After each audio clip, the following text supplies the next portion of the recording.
process and the steps that we use for when we do test small batch samples.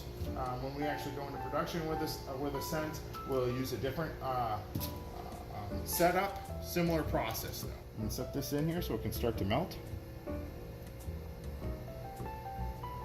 And then I'm gonna be adding about another 2 pounds to it. It's gonna take about 20-25 minutes for the wax to completely melt, and then we'll need to bring it up to the right temperature.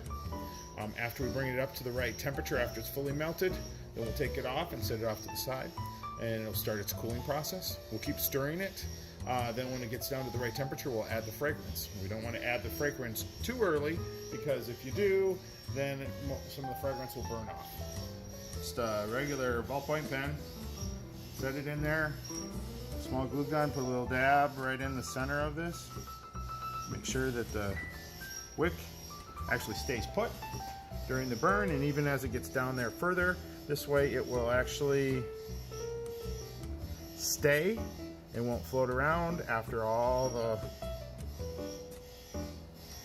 wax is melted when it gets down towards the end.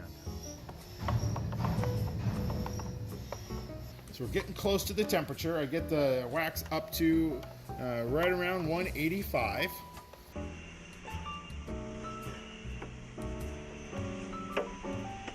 right, so the next step here is we're going to take this off. It should be pretty close.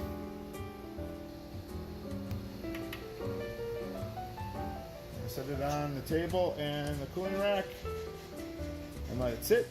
It's going to take a little while because it's got to cool down quite a bit. The next thing is I'm going to pour in the secret sauce, or part of the secret sauce, all the way through. But I'm going to stir this around. You stir this for a little while.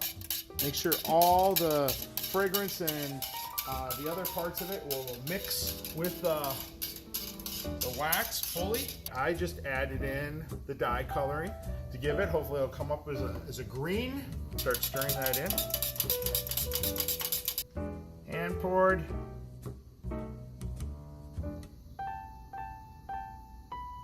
Wax.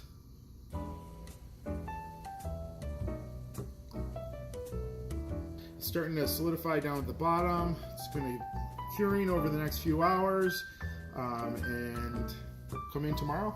Should be good.